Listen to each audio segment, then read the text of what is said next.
Yüzüşe бака Всеволод Гаршин әкияте. Яшәгән ди дөньяда бер бака бакалдык.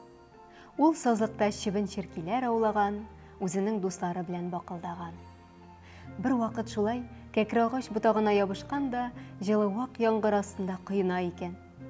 Эх, бүген нинди яхшы көн, юеш һава, дөньяда яшәүе нинди рәхәт дигән бака.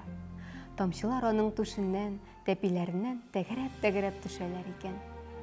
Кинәт һавада фью, фью, фью дигән канат тавышлары ишетелә. Бу шулай итеп үрдәкләр очуы икән. Ул арада үрдәкләр бака яши торган сазлыкка килеп төшәләр. Бак, бак, әле очасы бик ерак, тамак ялгап алырга кирәк дигән үрдәкләрнең берсе. Аларны күргәч, бака куркып яшеренә. Бераз уйлап торгач, ул үзенең шардай күзле башын судан чыгара. Үрдәкләрнең кая очканын беләсе килә аның. Бак, бак, инде салкыная башлады бу як. Тизрәк көньякка очырга кирәк ди икенче үрдәк. Башкалар аның сүзенә кушылалар. Бак, бак, көньяк, көньяк диләр. Куар, куар, карагыз әле.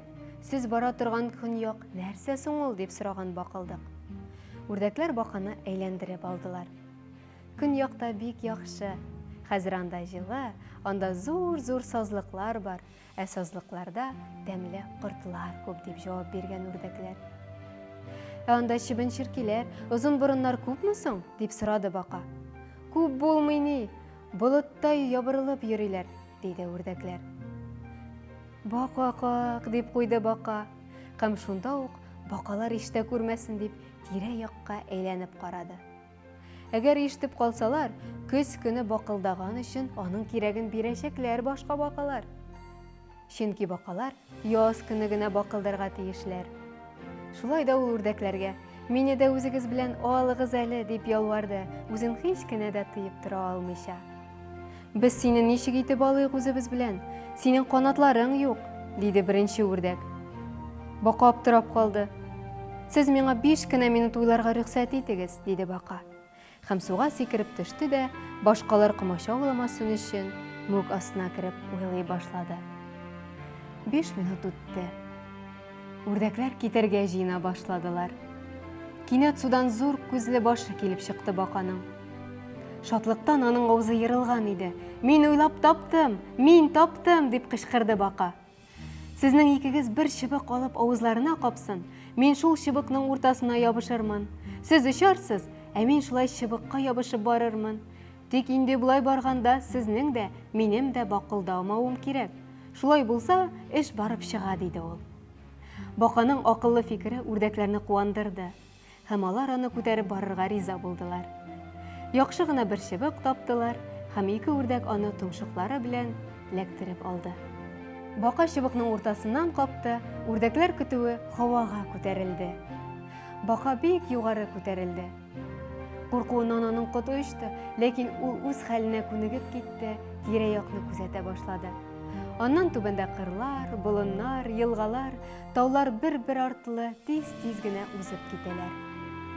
Шулай бер авыл өстеннән узганда, балалар: "Карагыз, карагыз әле, менә әкәмәт", дип кычкырдылар.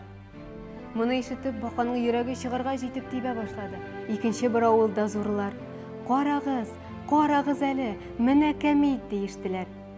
Моны уйлап табучының үрдәк түгел, ә мин икәнен беләм икән алар, дип уйлап куйды бакылды.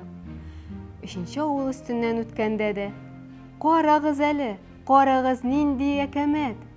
Бу хикмәтне кем уйлап чыгарды икән", дип кычкырдылар. Менә шунда инде бака артык түзеп тора алмады, бөтен дөньясын онытып бар көченә: Мин уйлап таптым моны", дип кычкырып җибәрде.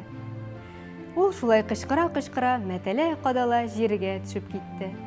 Бәхетенә каршы ул каты юлга түгел, ә авыл читендәге пычрак буага төшеп чумды. Ул тиз генә башын судан чыгарды да: "Моны мин уйлап таптым", дип кычкырды.